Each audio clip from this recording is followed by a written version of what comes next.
Hey guys, Evolution here and welcome back to some Minecraft.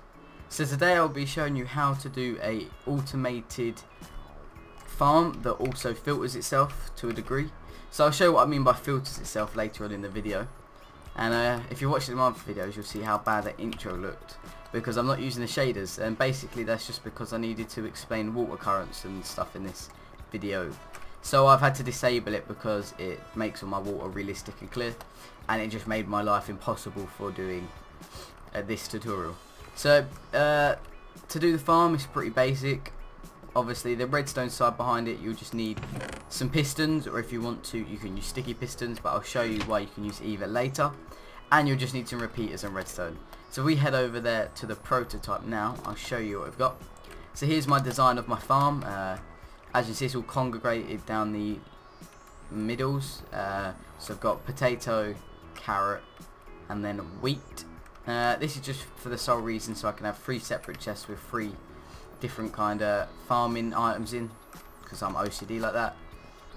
So yeah, this is a simple design. So up top we've got our barrier of sand with the water source behind it. So when this sand barrier falls, the water will come out. Obviously the pistons are extended, so when I turn the lever they're gonna de-extend, if that's a word, and all the water will flow down. And the reason it's at like a slope is because water only travels a certain amount of blocks. I think it's 8 or 7, but if you do like a slope down, it then resets it and then it will travel like another 7 or 8. So I'll explain all the water physics and the redstone behind this in a minute. And then down here we have got a water current pushing it down into a hole, which then drops down into a hopper, which will then deposit into a chest. So I think I've covered most of it for now, so let's go ahead with it. So when I pull the lever, here comes the water and destroying the crops on its way. And once the water has completely brought all the crops like down into this section, I can then turn it off. And once I turn it off, the majority of all the stuff will get deposited into the hole. Just to explain, the reason none of that's depositing right now is because the water current's being obstructed, but as soon as I turn the lever off, that'll all change, so don't worry. So for instance, these small bits here that are sitting there will go in now once I turn this lever off, if I can reach it. So now they will slowly start getting pushed by the water current in, like so. There you go, and that's just depositing the rest of it. So it's really effective, but as you can see here, one single bit of wheat does get stuck on the side. So I would suggest building your barriers quite high because they tend to like jump, but they can even jump like 1.5 blocks. So if you want to make it so nothing can ever get stuck up there, you're gonna have to build like a ridiculous like 2-3 high barrier wall. But usually like 1 out of 10 times nothing will get stuck. Well, yeah, pretty much. Only 1 out of 10 times something will get stuck, sorry. And it was only 1 piece of wheat, so it's not the end of the world. So anyway, let's go down and see what we've got. So if we head over this side, this should be our potatoes. Nothing's left in the hopper, which means it's still deposited. It's all deposited. So out of that, we got all these potatoes and then the poisonous potatoes. Just show you how the hopper works. If we get these potatoes and put them in the hopper, you can see it's automatically deposited into the chest. Let's check all the wheat went down, so there's nothing left in the hopper. Let's shove that wheat in. Oh no, this is carrots. Damn it. Infiltration of the wheat in the carrots chest. So yep, as you can see, all the carrots were safely deposited. And then let's shove this last bit of wheat in here. And all the seeds and wheat are in this chest. So that's what I kind of meant when I said about the whole filtering system. Obviously you can just link it all up to one water source. One deposit hole at the end, sorry, and put it all into one double chest. But if you want to keep like everything neat and tidy, you can congregate your farm into separate farms with all separate chests.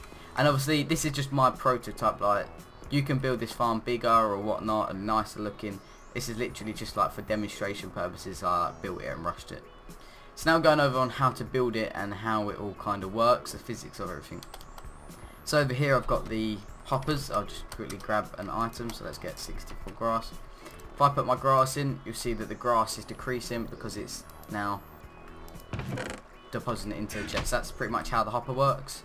A little tip, you got to make sure the hopper is facing the right way, otherwise it won't deposit. So to do that, basically, if you shift click it on, so hold down shift and then right click, it will place it perfectly above.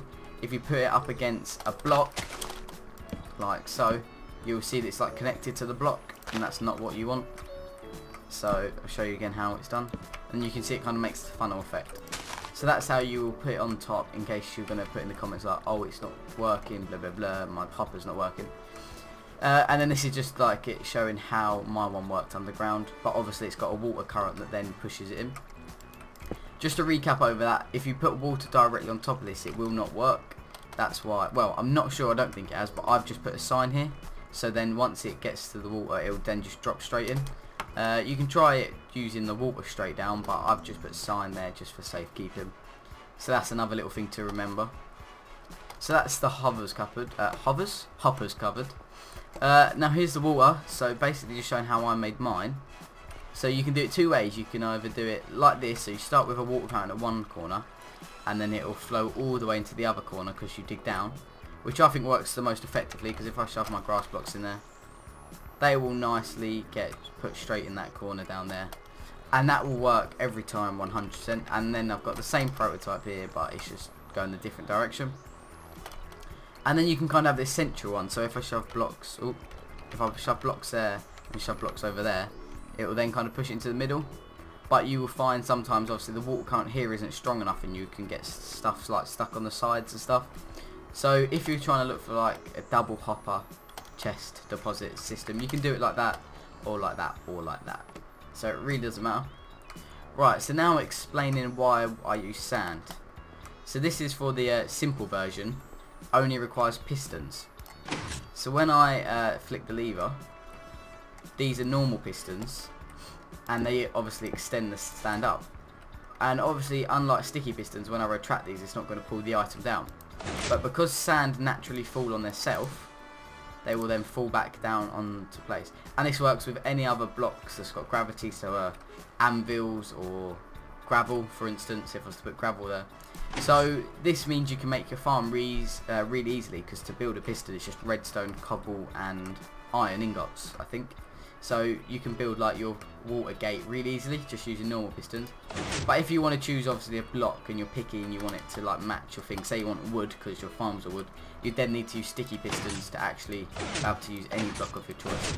But if you're looking for the simple way to do it, because you haven't got many materials or ain't got no slime balls, this can be done with just normal pistons like I did over there. But nothing stopping using sticky pistons.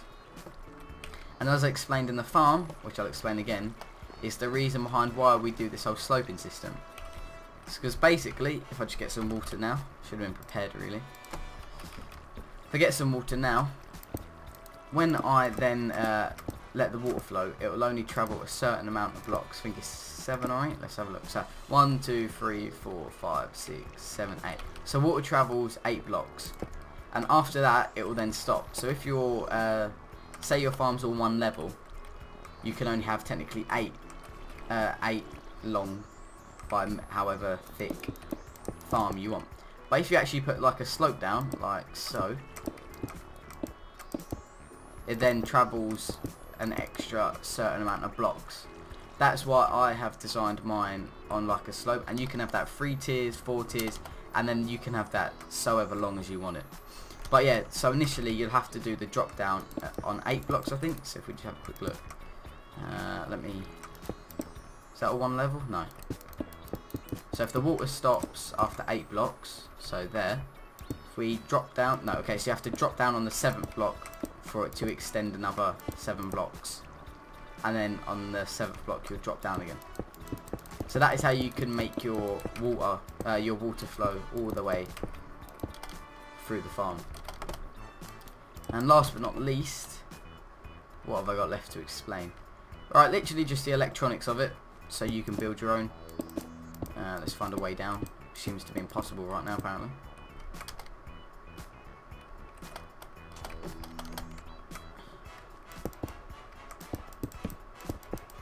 Oh god, just destroyed one of the... Ah no, the water's all just flowed, isn't it? Yep.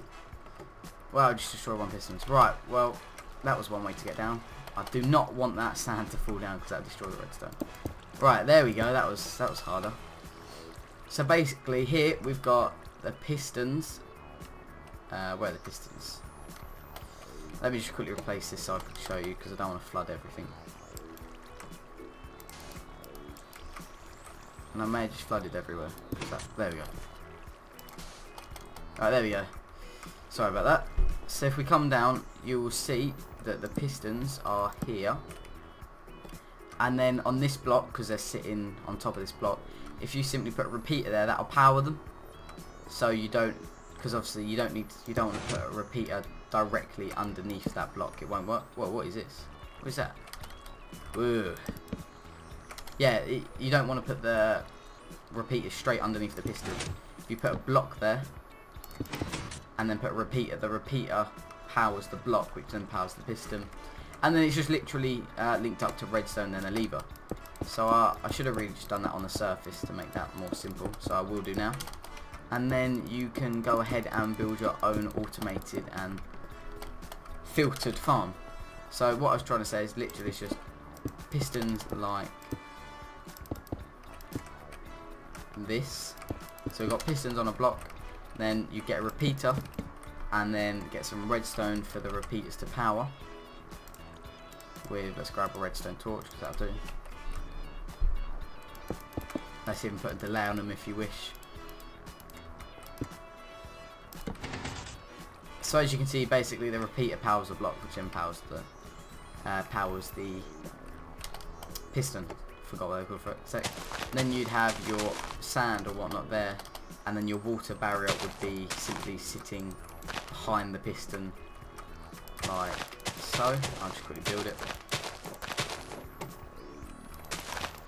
So your water would be sitting behind here like so. There's your water, and then once you pull the piston down, wow, that failed a bit, didn't it? I just used normal pistons. That would be because I didn't use a falling block. Derp. Now I don't have any redstone torches. This is all failing horribly. Let's grab a lever. Let's link this round here so it's easier for me. Let's put them on, take them away. Right, there we go. So we've got normal pistons with a block that falls on its own with gravity.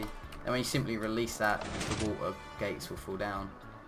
And then when I turn it back on, it simply holds the water behind. So that's the redstone behind it, and that is all you need to know.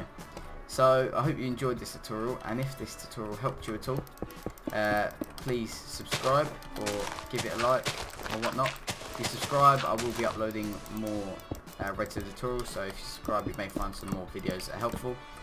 Also, let me know in the comment section if you need any help with how to build this, or if you've got any requests on what you want me to try and build and then do a tutorial. So thank you very much for watching. Peace out.